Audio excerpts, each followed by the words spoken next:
You got in trouble for refusing to call trans men and women by their preferred personal pronouns.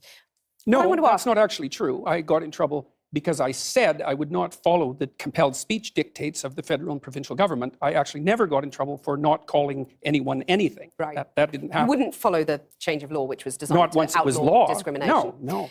Why Well, should that's what they said it was designed to do. Okay, you cited freedom of speech in that. Why should your right to freedom of speech trump a trans person's right not to be offended?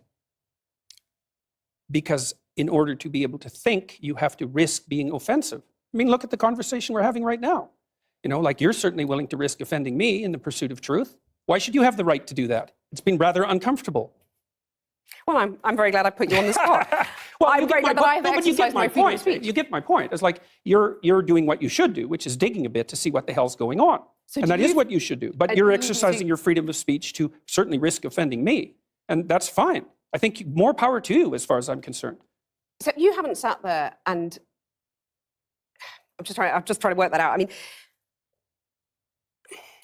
Gotcha. You have got me. I'm trying to work that through in my head. Yeah. It took a while. It did, yeah. It took a while.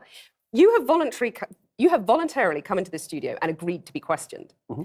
A trans person in your class has come to your class and said they want to be called That's she. Never happened. And I would call them she. So you would. So you've kind of changed your tune on that.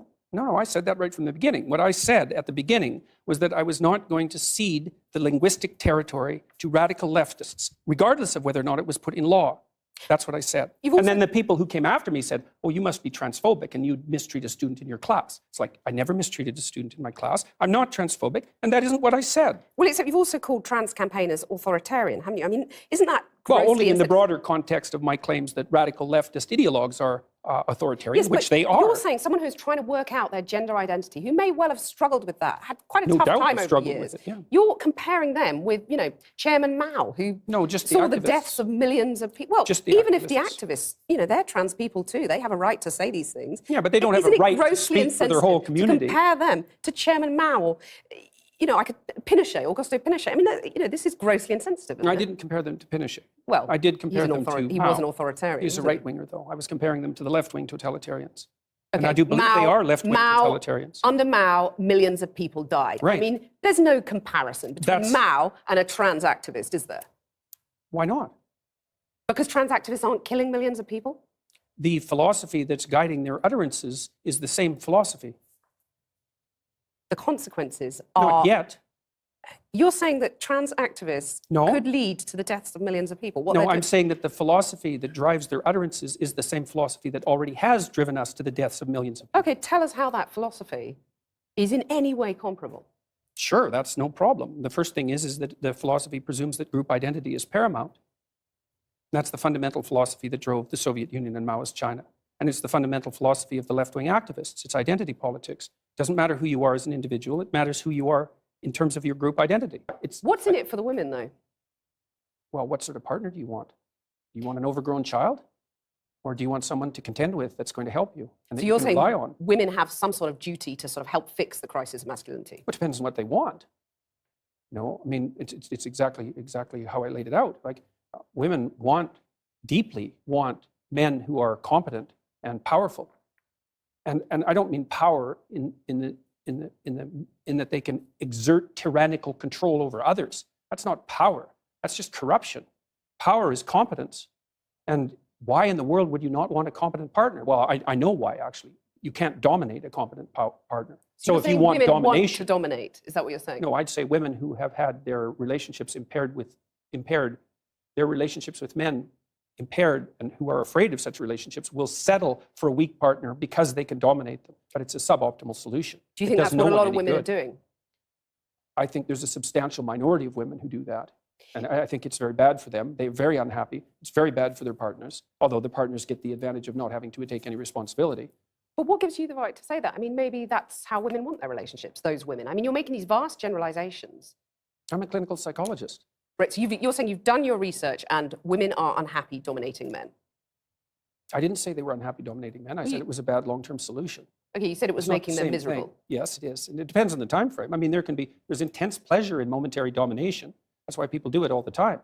but it's no formula for a successful long-term relationship. That's reciprocal. Opportunity. Sorry, do women have equality of opportunity then broadly across Western societies? Compared to what?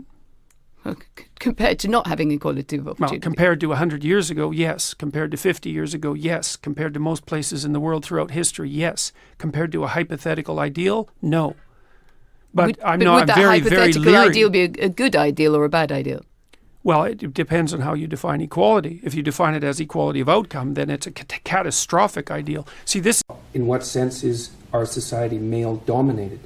The fact that the vast majority of wealth is owned by men, the vast majority of capital is owned by men. Women do more unpaid labour. Very tiny proportion of men, and a huge proportion of people who are seriously disaffected are men. Most people in prison are men. Most people who are on the street are men. Most victims of violent crime are men. Most people who commit suicide are men. Most people who die in wars are men. People who do worse in school are men. It's like, where's the dominance here precisely? What you're doing is you're taking a tiny substrata of hyper-successful men and using that to represent the entire structure of Western society. There's nothing about that that's vaguely appropriate. Patriarchy thing, I think you have no idea how pernicious and dangerous it is. Well, no, I don't. I really don't. Go on. Throughout history have fundamentally cooperated to push back against the absolute catastrophe of existence. A terrible death rate, the probability of chronic starvation, early death, disease, the difficulty of raising children, with all the death that was associated with that, and to look backwards in time and say, well, basically what happened was men took the upper hand and persecuted women in this tyrannical patriarchy. It's absolutely dreadful misreading of history. It's a terrible thing to teach young women, and it's a horrible thing to inflict upon men. I mean, I absolutely disagree with you. I think that's like saying slavery in the US was actually, most people cooperated. Well, no, you didn't. You had a system where one set of people owned another set of people. And until women got full legal rights, they could own property for themselves, they could work. Essentially, they were owned. They were first owned by their fathers and then by their husbands. Status to the domination by men. Yeah. You already said that you thought that what emancipated women primarily in the 20th century was technological revolution. No, not primarily, but that's one of two. I think that's two things. Not primarily, eh? No, you don't think the pill was a primary force in the emancipation of women? I think or the invention of tampons, let's say, or the provision of proper sanitary facilities, toilets, and that sort of thing. You're thinking instead it was the action of courageous feminists in the 1920s that produced a social revolution that overthrew the patriarchy. That's your theory. Yeah, I think that's a foolish theory. I think I'm benefiting actually from a lot of things that I don't support, that are unearned privileges in my life. I think that's absolutely true. Like your job? Like I have a very good job. I had a loving family. Well, I don't think that's going to do the world any good, is it? That's a hell of a fine rationalization for your privileged position. Oh, well, fair enough. But, if you could trade it off with someone who's less privileged. I could. That'd be a start. I could do that, but I don't want to, and I won't, and I don't think I should be expected to. Why not? Is it okay for you to occupy a position of privilege in the patriarchal tyranny? And if it is it because you're female, or is it just because it's convenient?